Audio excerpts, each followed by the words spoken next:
right here is where it's coming from, right? No, it's going from the mic. It's going from this one? This one goes to the offline. I just am not good at staying in front of things, but if I need to, I'll try to. All right, cool. So I'm Billy Clark, and I'm filling in for my dad this morning, and so I'm glad to have that opportunity. And I hope that God speaks to you in some way and encourages you and inspires you in some way. It's be a little bit different, but because it's not exactly a sermon. I haven't shared my testimony with you guys, and so I wanted to have the opportunity to just share what God has done in my life and how He's used me and how He's been there for me through my life. In John chapter 15, He's speaking with His disciples right before He goes up, right before His crucifixion. All right, am I good? You look. Did I? This one? What do I do to turn it back on? Mom and Dad are watching, so. So maybe it's good that I mute it, right? Okay, the green light is on. The green light's on. We should be good. Mom and Dad, is she texting us right now? Or okay. Hey, turn it on. Turn it on. Okay.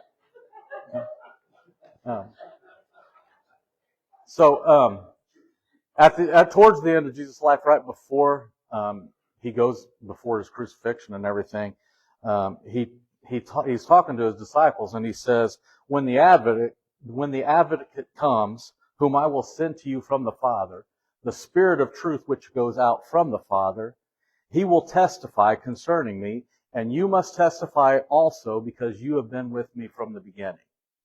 And so He says that the Holy Spirit, when Jesus leaves and goes up to heaven and He's no longer with the disciples, He says the Spirit's going to come and testify and talk and share with others. That's how we're going to hear about Jesus. The Spirit's going to testify. But He's telling His disciples, you've got to testify also because you've been here with me from the beginning. And so it's interesting also, this was in the Gospel of John chapter 15. It's interesting, John's testimony, he shares it a couple of times, in the beginning of John, the Gospel of John, and in his letter, which is called, he writes 3 letters, 1st, 2nd, and 3rd John. But he starts those things off with a testimony, I think. In John chapter 1, right there at the beginning, he says, in the beginning was the Word was with God, and the Word was God. He was with God in the beginning. All things were created through Him. Without Him, nothing was created that has been made. He says, the Word became flesh and dwelt among us. We have seen His glory, the glory of His one and only Son. So that's His testimony about who Jesus is. And then in his letter, he writes it pretty close, very similar, in a very similar style, very similar way. He says, that which was from the beginning, which we have heard, which we have seen with our eyes, which we have looked at and our hands have touched, this we proclaim concerning the word of life. The life appeared, we have seen it and testified to it, and proclaim to you the word of life, which came from the Father and has appeared to us. And so he talks about that we have fellowship with Him because of Jesus Christ. We have fellowship with the Father because of the Son. He talks about seeing and proclaiming. When we've seen what God has done, we've touched Him, we know who Jesus is. And this was His testimony about who God is. And so that's John's testimony. We hear about what Paul shares his testimony. We see the testimony of the disciples, a lot of it written down in the Gospels and in the letters. And each of us have a testimony about what God has done in our life and how He's worked through us. And so this is, I'm sharing a little bit about my testimony to you today about where God has brought me in life. And all of us have stories that we can tell about how God has used us or been there for us and through us. And so I'm sharing just a little bit about that with you today. A lot of you know some of my story at least. I have my dad preaches to you. My daughter teaches the children here. My sister leads worship here. And so you know a lot of my family. You've probably heard some of my stories. But you may not know a good bit of it, and so I want to share some of that with you today. In 2 Corinthians 12:9, he says, "But he said to me," this is Paul saying, God says to me, "My grace is sufficient for you, for my power is made perfect in weakness. Therefore, I will boast all the more gladly about my weaknesses, so that Christ's power may rest on me." So, obviously, my dad was a preacher all my life, almost all my life. There was a period where he got out of preaching when we moved to Knoxville from Indiana, but it was, short stints. Even when we came to Knoxville and he was doing construction and was a contractor, he was still preaching some on the side. And so he's preached all my life. So I grew up in a family dedicated to ministry. And so, it was just natural that I knew who God was. And so at the age of 11, that's when I was baptized into Christ. That's when I decided I wanted to give my life to God. And that's what we considered as entering into the family of God, was when you made the decision, you confessed, and you were baptized, and you brought back up into a new life. I was taught that at a young age, and so I made that decision at the age of 11. At the age of 13, that's when I decided I wanted to be a preacher. At least that's what I thought I wanted to be. I knew I was passionate about Christ. I was passionate about the kingdom of God and about church and about ministry. And I wanted to go ministry, and so I just assumed preaching was what I would do. Now, I'll tell you, I struggled with speaking. I struggled with doing a book report in front of classes. That was not a natural gift of mine. It's still not a natural gift of mine. But I figured, I wanted to serve Christ. That's what I thought I would do. That's what I thought it meant to serve Christ. I was going to preach. And so that's what I decided, and I stayed with that decision. And what I figured was, just like Moses said to God, he said, "God, I can't speak. How am I going to go talk to these people and have them, convince them to lead your people out of Israel?" And God said, "Well, who is it that made your mouth? It's not you that's going to be speaking, it's me." And so I just figured the whole time, even though it wasn't a natural gift of mine, I figured God can use me in whatever way He wants to. It's not Corrie ten Boom, one of my favorite books, The Hiding Place, and she says it best. She says, "It's not my ability, it's my availability. It's God's ability, not mine." And so that's how she felt when she was used by God and serving in the way that she did, and helping save lots of Jews and hiding them and stuff. So that's just the way I've felt too. Is just like God can use me however He wants. Even though it's not a gift of mine to be in front of people speaking, God can use me in that way if He wants to. And so anyway, that's what I decided. I was going into ministry. We moved to Knoxville. Then we moved to the camp when I was going into my senior year of high school. So that's when I went to Tellico Plains and graduated here. And so, let me make sure I'm not getting too far ahead of myself. Because I'm not ready to get to the next point. Okay. And so, we came to the camp. I went off to college, that summer of 90 was my first year serving at the camp as a summer camp staff. And then I went off to college, and Dad wanted to start a wilderness camp program. And so even during my years of college, I came back a couple of summers to start a wilderness camp program for the summer camp. And so that was my passion. That's certainly something that I am gifted at. Is I love the outdoors and I love sports all my life. I was good at those things, and so that's that. So I love doing that. And I built up a wilderness camp program, and we still run those things. It's grown and been a great thing. The camp has done really well in my time now. I've been there for 30 years, and so I love that. At some point in time, I transitioned and became the camp manager. I was started as a wilderness camp director that kind of was assistant manager at the same time because it was just Dad and I. But then I transitioned and became the camp manager. Now, I consider myself probably a B or a C average person when it comes to managerial skills. And so here I'll just say that. So here I am. I'm a B or a C average managerial person with managerial skills, and here I am speaking to you in front of you today, and I'm very much a C average speaker. I'm not gifted in that way. My dad's a gifted speaker, and I'm a very average speaker when it comes to natural abilities and just being comfortable in front of people. But here's what I've seen.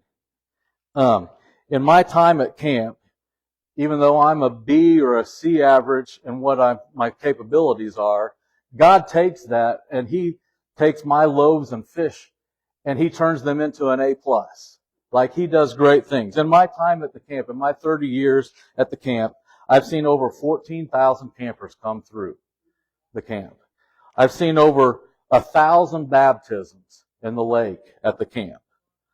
And my 2 girls are 2 of those baptisms at the lake. Some of you have been baptized in the lake at the camp. And so that's a testimony of the power of God. And so that's where I say, my grace is sufficient for you, for my power is made perfect in weakness. And there's a song that I love. I forget the name of the group that sings it, but they say, I don't want to leave a legacy. I don't care if they remember me. Only Jesus. Casting Crowns. That's who it is. That's such a great song. I don't want to leave a legacy. I don't care if they remember me.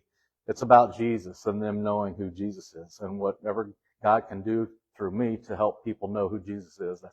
That's what I want to do.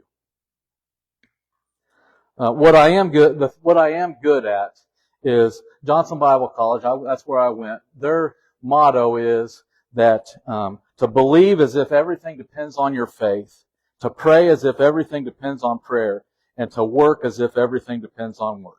And those things I do. I'm persistent in my faith. I've never lost my faith.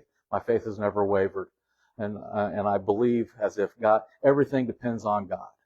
And I pray consistently and fervently and daily and throughout the day. And so my prayer life, I pray always, knowing that it's God's power and that I need Him. And that the only way I can make an impact, the only thing that matters is that I'm in Christ and that He's the one being served. And I'm a hard worker. I work daily. I work often. I work hard. I make sure that's been ingrained in me, and that's what I try to do. So those things I do, and those things that are things that I've been gifted at, that God has given me the ability to do. And some of those, those are somewhat natural abilities, but they don't have to be. Those are things you can work at, you can get better at. Everything is something you can get better at. I've gotten better at speaking. You get better at all the things you practice at and work at and try to become good at.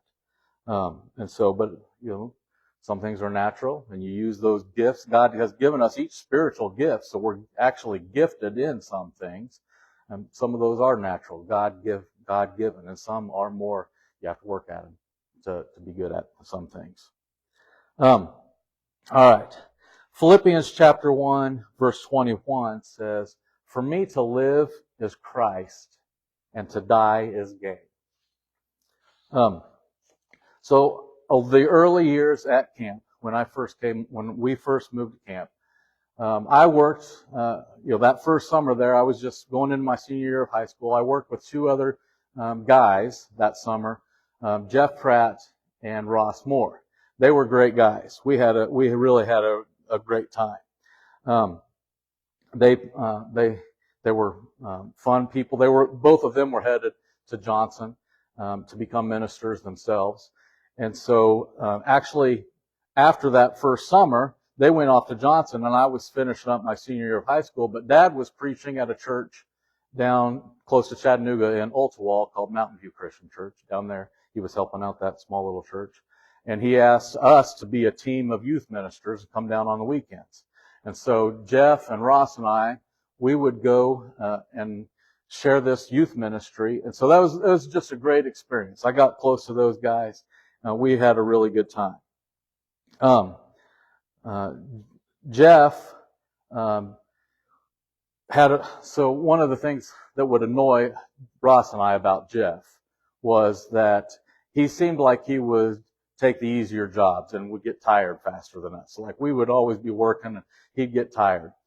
And that would frustrate us except for the fact that then my dad came and talked to Ross and I. He said, well, look, I'm not supposed to tell you this because he doesn't want anyone to know. He just wants to be normal. But Jeff has a rare blood disease. And so he actually shouldn't have even lived this long. He had a sister that had died younger with this same disease, aplastic anemia. And so, don't be too hard on him. And so, obviously, that gave us a just different perspective on Jeff. And he was just he was working as hard as he could. He just had difficulties. Well, I knew Jeff during our college years. He dated and married a girl named Jennifer Gaither. And I was in their wedding, so I was a groomsman in their wedding. Actually, my brother Andy was a groomsman as well. But they were only married for 19 months before he passed away. And I didn't think he was going to pass away, because he was preaching at a church in Cleveland. He and his wife were so faithful. I'd go up and visit them at Children's Hospital up in Cincinnati. They were just faithful, and the elders come up and pray for him. I really thought God was going to perform a miracle for him. I don't know why God chooses to perform miracles. He's performed miracles in my life. I'll get to a couple of those here in just a few minutes. But he didn't perform a miracle there, and I couldn't tell you why. But here's what I do know, is that Jeff is in a better place. Like even though I thought he would live and God would perform a miracle, he's living a better life now. He's in a better place. And I also know, even though God saved me and has performed miracles to keep me alive, if I had passed away, I'd be in a better place. I'm not scared of dying. I'm not afraid to die. I've got a better place to be. And so while I'm here, I'm going to serve Christ. For me to live is Christ, to die is gain. If I'm to go on living in the body, that will mean fruitful labor for me. But what shall I choose? I do not know. I'm torn between the two. I desire to depart and be with Christ, which is better by far. But it's more necessary for you that I remain. That's what Paul says. And so that's the attitude we have. While we're here to serve Christ.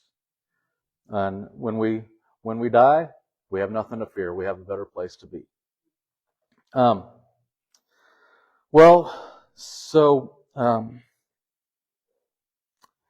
Jennifer, when Jeff passed away, she was, of course, I knew Jeff was all Pat. He loved camp and he loved God.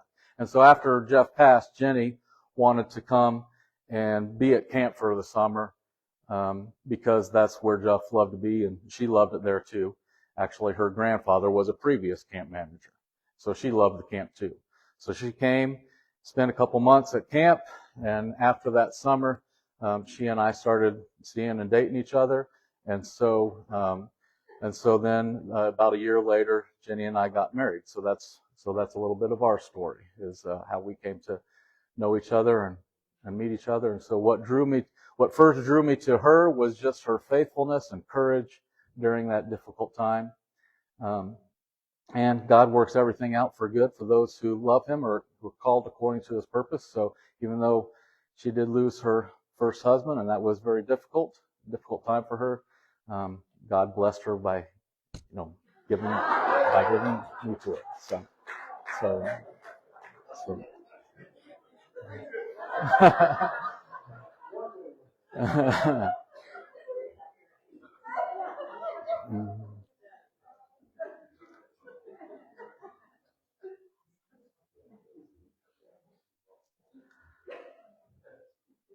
So so we've had a couple of difficult years, two really difficult years, 2011 and 2021. In 2011, in February of 2011, we lost our house at camp to a house fire, and then in June of 2011, I had my first near-death experience. I was building the gym that's at the camp there, and we were up in the rafters. We were setting the rafters, and I had gone up to eat, and when I came back, they had set more rafters, but they hadn't kept up bracing my side of the rafters, and so I went up to help get them braced like they should be. And while I was up there, 14 of the rafters dominoed, and I was 20 feet off the concrete, and so I came down with the rafters, mixed in with scaffolding as well that came down with me and on top of me and around me, and landed on the concrete. And I don't remember. There's a lot of things I don't remember about the whole thing. I don't remember the actual falling. I remember being up there, but I don't remember what happened and how I started to fall or falling to the ground.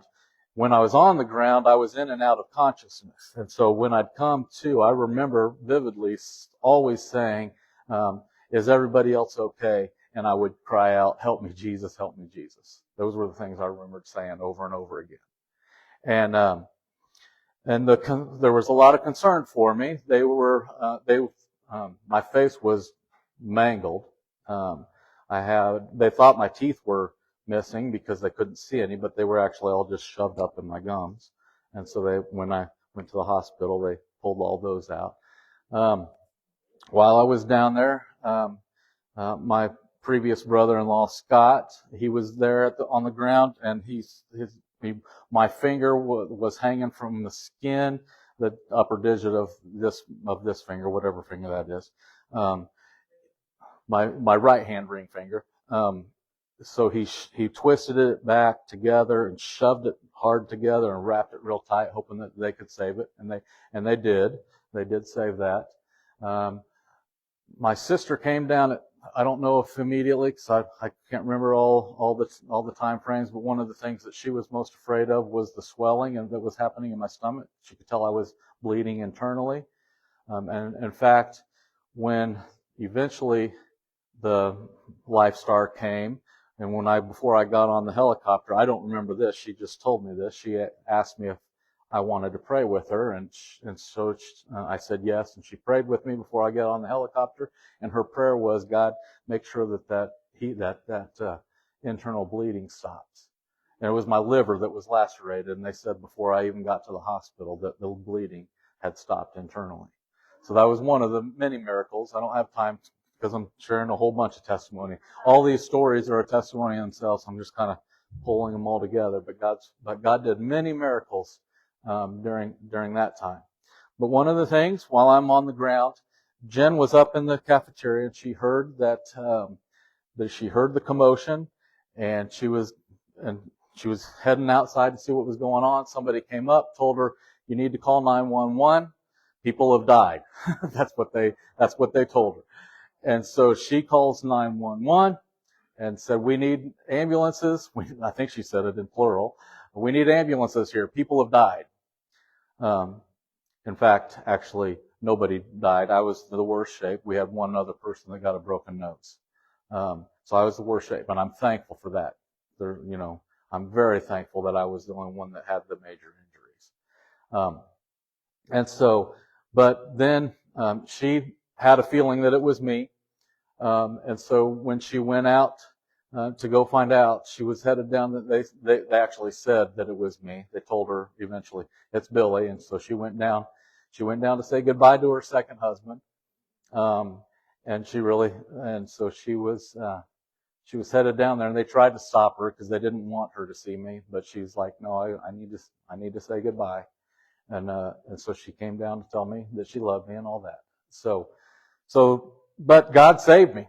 I've got 5 plates in my face, 5 metal plates. I had the bone in my nose that went a half an inch into my brain that should have killed me, or should have left me a vegetable, or with double vision, or all kinds of things. But here I am. I wake up in the hospital and they tell me to look at the clock and say, what can you see? And I can read it. And they're like, okay, that's good. And I remember them bringing in my kids. And I remember Megan coming up to me and telling me, Dad, I wish it was me that was in there and not you. She was only 8 years old, I think. Is that 8 years old at that time? And I told her I was going to be okay. God's going to take care of me. Your dad's going to live. I'm going to be okay. And I walked out of that hospital 4 days later. So God saved me. God saved me there. I had lots of prayer, people praying all over the world for me. And God was there for us. In Philippians chapter 1, it says, it has been granted to me, it has been granted to you on behalf of Christ, not only to believe in Him, but also to suffer for Him. And in Philippians chapter 3, he says, I want to know Christ, yes, to know the power of His resurrection and the participation of His suffering, becoming like Him in His death, and so somehow to attain to the resurrection of the dead. It's been granted to you on behalf of Christ to believe, not only believe in Him, but also to suffer for Him. I want to know Christ, to know the power of His resurrection and the participation of His suffering. It's like, it's been, this life is full of suffering. It's difficult. In our 26 years of marriage, Jenny and I, we'll be married 27 years in May. But as far as, if I can remember correctly and counted correctly, but we've been through 26 surgeries. Some of that is her and I, but a lot of it has also been our children. Both of our children, you probably know, were born with congenital cataracts and have been through lots and lots of eye surgeries. My oldest one sees better than my youngest, but she actually shared some of her testimony not too long ago, and you heard it and the impact that was. But their faith has always been so strong and really been an effect on me. We've tried to teach our kids through the years that every time something difficult happens, anything that we've gone through, it's an opportunity for us to be a witness to others. That we can share our faith with others. We stay strong in our faith, and they've done that. But they've had that since they were young too. When I think Julia was 4 or 5 and Megan was 2 or 3. Or 2. Okay, when Megan was 2, she had a prosthetic shell that she was given. She had to wear. She lost one of her eyes. She only has one eye, and she's legally blind. She only sees about 2,200 out of it. But she lost completely one of her eyes, and so they fitted her with a prosthetic shell. And we were at the house, and there was this prosthetic shell would cost a lot of money, and it had fallen out, and I couldn't find it, and I was going berserk because I was trying to look for this expensive prosthetic shell that she no longer even wears, because she's like, I don't need it. Well, God, I don't need to. This is who God made me to be. But at the time, it was a big deal, and it was a lot of money, and I was searching for it, and I couldn't find it, and I was looking for a long time, and I go into the living room, and Julia sees me, and she's only 4, I guess, if Megan was 2. Then Julia was 4, and so she looks at me, and she could tell I was upset and frantic, and she says, "What's wrong, Dad?"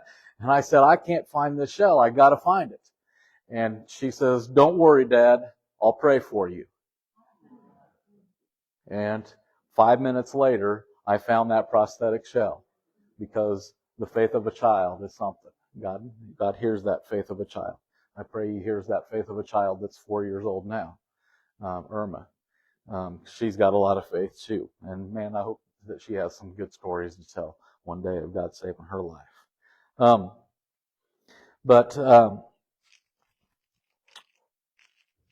So that's some of Julia's faith, some of Megan's faith. I mean, I remember taking Megan, and after she had already lost one eye and she was having high pressure in the other one, and she became allergic to one of her eye drops that keeps her pressure down. And I was just worried sick that she was going to lose that other eye. And I was taking her to the doctor, and I'm crying, just worried, sick about it. And I just asked her, I was like, "Are you worried at all about your eyes, about your eyesight and stuff?" And she said, "No, not really." I'm like, How are you not worried?" And I said, "If I lose my eye, God will take care of me. He'll teach me. I'll be okay." And that's just our kids' faith. And they're just, and it teaches us so much. And then you heard Julia's testimony, but let me just remind you. I'm just going to share two of the poems that she read to you before, because she had this project in college, and she talks about her eyes specifically through this. But I'll read you just the first and the last one as a reminder of what she's done, how she's come to grips with the difficulties in her life. But the first one's called "But It's Not." It says, "The world should be clear, but it's not.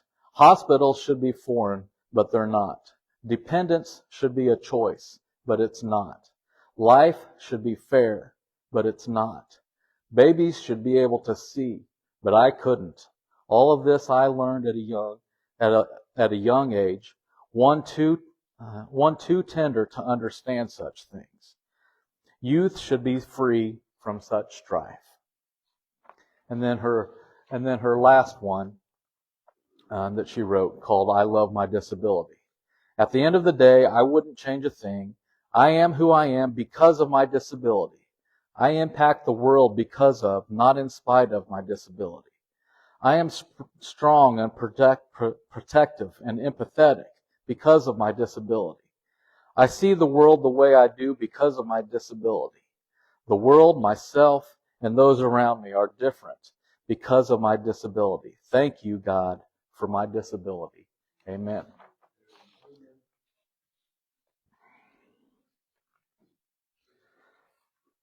We all go through difficulties in life. I don't know where you are in life. Maybe life is a struggle right now. Take that time to grow. Consider it pure joy, my brothers, when you go through trials of many kind, knowing that the tests of your faith will produce perseverance and all these things. All that you will grow because of it. If you're going through a good time right now, stop and give thanks. Just be thankful. Each day that you have that's a good day, just be thankful for it. And when you're not going through a good day, just take the opportunity to learn and grow and be helpful to somebody, to be able to reach out and be empathetic towards somebody else that's going through something. Those are some things that we can do with that. I mean, blessed are those who are poor in spirit. Blessed are those who mourn, for they will be comforted. Blessed are those who are persecuted. So we're blessed because we have an opportunity to have others bless us and help us through it. We have an opportunity to also bless others and help somebody else through those things. So that was 2011. 2021 was another big thing, and I'm not going to go into too much more detail about any of these things. But in 2021, we had almost the reverse happen. So 2011 was house fire, and then I almost died. And then in 2021, we had I almost died, and then the dorms of the camp burnt down, and so another fire. So it was reverse. So 2031, just know I'm gone for a while. Like I'm just taking a hiatus. I'll be out. So, but so in 2021, in May of 2021, I almost died, and I had to be flown out of Cancun, Mexico to Miami in a airplane that time, but it was a medical airplane, and so but God saved me through that. He performed a miracle there too. And then in the last thing in the 2021, we had the dorms burned down, and at that point in time, I basically was like, "Man, God, I've learned enough lessons. I don't need another." I was like, "God, I don't know how you're going to make good out of this one." I was like, I didn't lose my faith. My faith isn't based on that, but I there was a part of me that was like, I don't know how you're going to bring good out of this.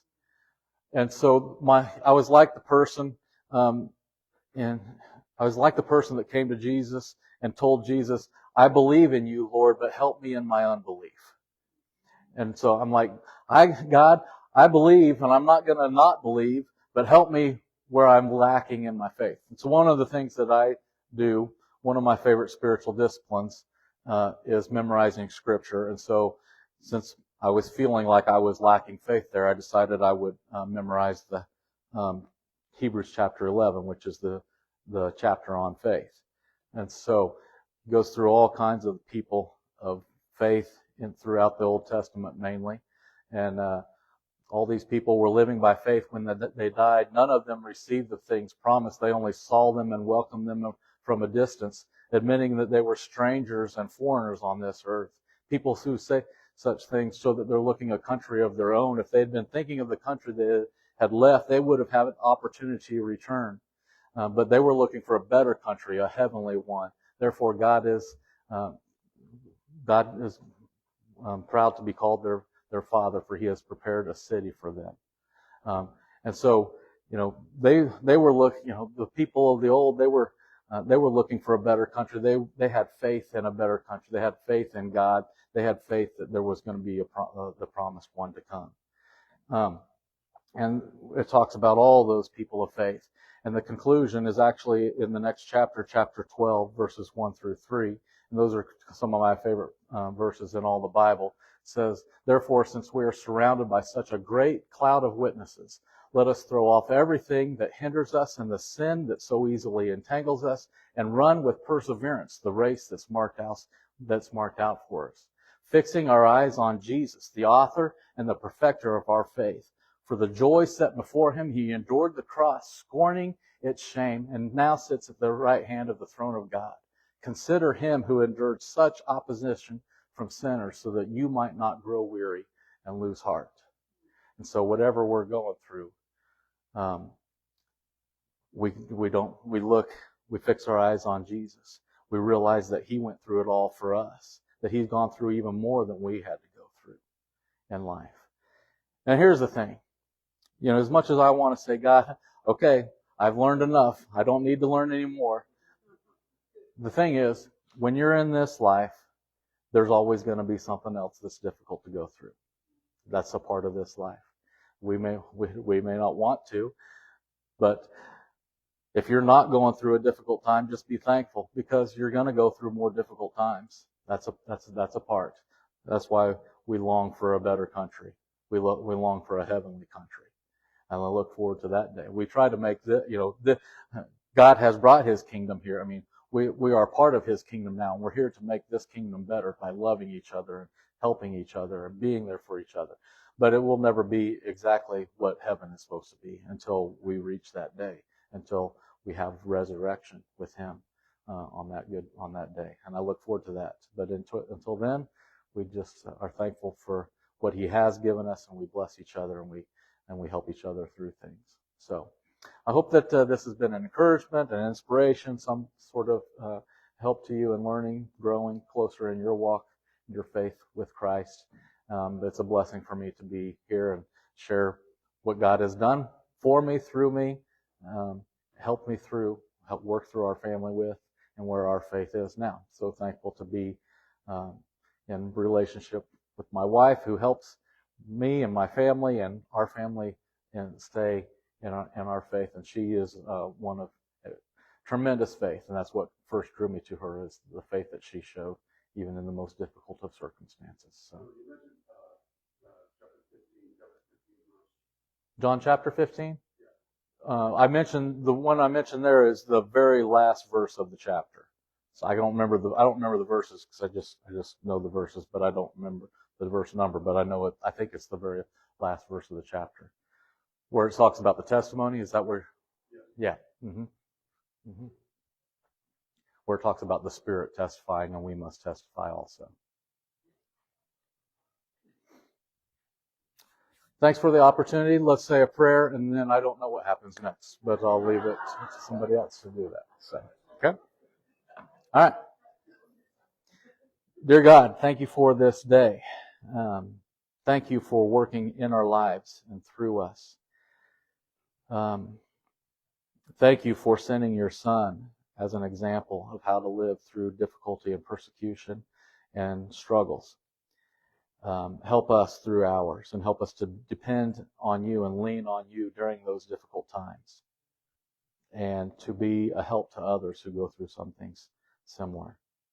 We love you, God, and are so grateful for the community right here of believers. And we love you. It's in Jesus' name we pray.